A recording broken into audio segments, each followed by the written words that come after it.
Tonight on Carolina News, opioid epidemic.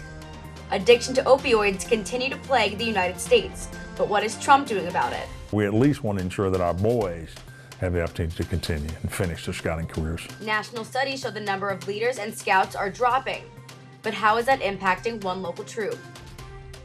Purpose. How one South Carolina man is using his free time to help those in need of a little support. Carolina News starts now.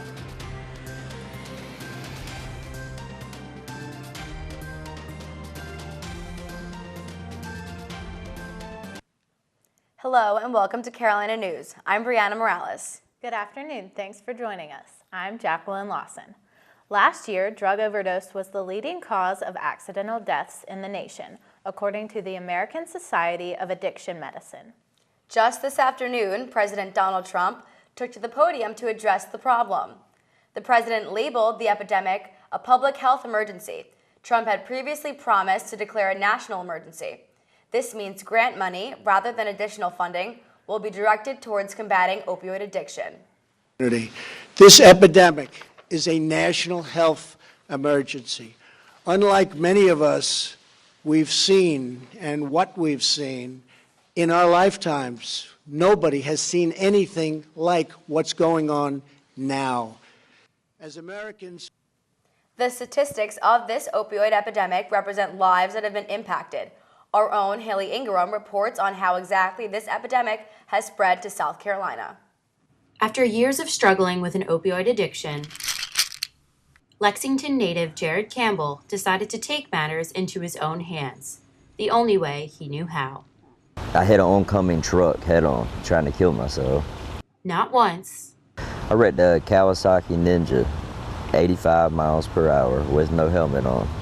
Not twice. I wrecked my ex-girlfriend's car off the road. I'd been up for 11 days that time. I was sick and tired of being sick and tired. But 3 accidents later, he still could not admit he was an opioid addict. Opioids are a class of drugs that include the illegal drug heroin, synthetic opioids such as fentanyl, and prescription pain relievers such as Oxycontin, oxycodone, hydrocodone, codeine, morphine, and others. Jared was only 13 the first time he tried an opioid. His father gave him a prescription hydrocodone cough syrup to help his flu symptoms. He was like, no, just take a swig out the bottle. And I did. It was a little bit too much, but that was the first time I felt it. His father never imagined a life of addiction for his son, and he used his last wish to say just that. And he told me he'd never be able to rest in peace until he knew I was clean. 1 month later, his father passed away. And for many people, like Jared, what starts as a prescription medication ends up spiraling out of control. In fact, 3 in 4 new heroin users start by using prescription opioids. And across the country, 91 people die every day from opioid overdose. The Substance Abuse and Prevention Education Director at USC, Amy Horrigan, describes one of the factors that led to the epidemic. We started increasing the prescription painkillers that doctors prescribe to patients. And South Carolina is not immune. There were 616 opioid-related deaths in South Carolina in 2016. And in the state last year, overdose deaths involving heroin increased 47% from 2014. So addiction is a chronic, progressive brain disease, which makes it extremely difficult to overcome. Thankfully, Jared was able to seek help through his probation officer. And I held up my sleeves and showed her, I was like, I'm not doing good. And she sent me to a program. It was a 120-day program. There are many treatment facilities in South Carolina, and the university also offers programs like Gamecock Recovery, which includes a hangout in Strom on Wednesday nights. And as for Jared, he feels like this is just the beginning. When you stop, it's like being born again. And Jared knows that his father would be proud. Absolutely. Absolutely. For Carolina News, I'm Haley Ingram. For more information about treatment facilities and Gamecock Recovery, visit our website at www.datelinecarolina.org. More than 50 years after he was killed, Americans may finally get the full account of President John F. Kennedy's assassination. The White House has yet to confirm if the release will include all of the government's classified documents on the assassination. The release comes 25 years after the enactment of the John F. Kennedy Assassination Records Collection Act of 1992, which allows the release of documents pertaining to the assassination in an attempt to silence conspiracy theorists. While historians don't think the documents will reveal any bombshells, it may provide some closure for those intrigued minds. Desiree Goslin is in the newsroom with more. The final 3,000 confidential files on President John F. Kennedy's assassination are due to be released today. I talked with an expert on the subject and someone who lived through the event to find out why this story still draws so much public interest and what we can expect from the files. The assassination of President John F. Kennedy is an infamous event that has lived on in the American consciousness. I was driving home at about a six-mile drive and had the radio on and heard that President Kennedy has been shot in Dallas. Professor Charles Bierbauer, like many Americans, can remember exactly where he was when he heard the news on November 22, 1963.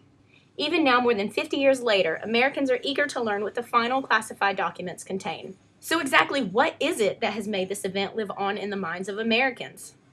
The Kennedy assassination is the assassination without end. Kent Germany is a history professor at USC and co-editor of the Norton Anthology on the Kennedy assassination. TV news coverage of the assassination and the subsequent conspiracy theories that followed have kept it in the forefront of American minds. So you take this good-looking president with this young family in this moment of tragedy that people could experience in their living rooms together. And so it almost became like a cathartic national experience. And I think that created an energy and a foundation that carried forward the Kennedy assassination interest well beyond 1963.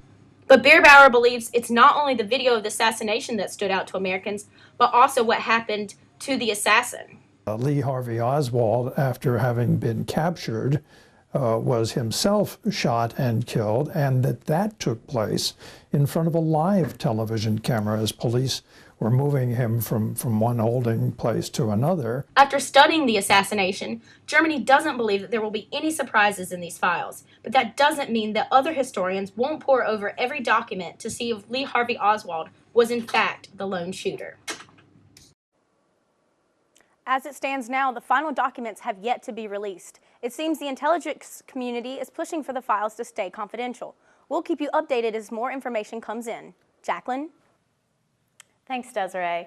Vista shooting suspect John Bates Jr. appeared in court yesterday for multiple counts of attempted murder.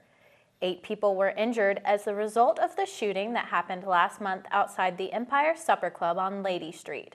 Bates Jr.'s attorney disputed claims that last month's shooting was a music dispute or a fight between gang members. Well, that's right, guys. It's warmed up. Nothing to do with it. Never had anything to do with it. And all of us on this side knew that. Attorney Delgado also said Bates did not fire shots. We'll keep you updated as we learn more. UN Ambassador Nikki Haley was evacuated from a camp in South Sudan on Wednesday because of a demonstration against President Salva Kiir. Officials say the conflict started because residents were frustrated that Haley was not able to meet with them due to time constraints. After Haley left the camp, security fired tear gas into the crowd of more than 100 residents who were looting and destroying offices. She is the highest level U.S. government official to visit South Sudan since President Trump took office. Haley was able to continue her trip and has now moved to the Democratic Republic of Congo. It sure was cold walking over this morning. Hannah's with us on the Horseshoe right now. Has it warmed up at all out there? Well, that's right, guys. It's warmed up out here a little bit, but it is still so cold. We've seen students out here bundled up in coats and scarves and gloves. I mean, it's cold out here, isn't it? Yeah, it's freezing. Yes, you see me in my blanket. It is cold. And with temperatures tonight going as low as 45, I mean, it may not be freezing, but for October in the South, that's cold. But will those temperatures stick around for the weekend? We'll have all of those details and more coming up later in the show. Thanks, Hannah. Coming up next on Carolina News, a local Boy Scout troop may be in danger of closing for good. Find out more next.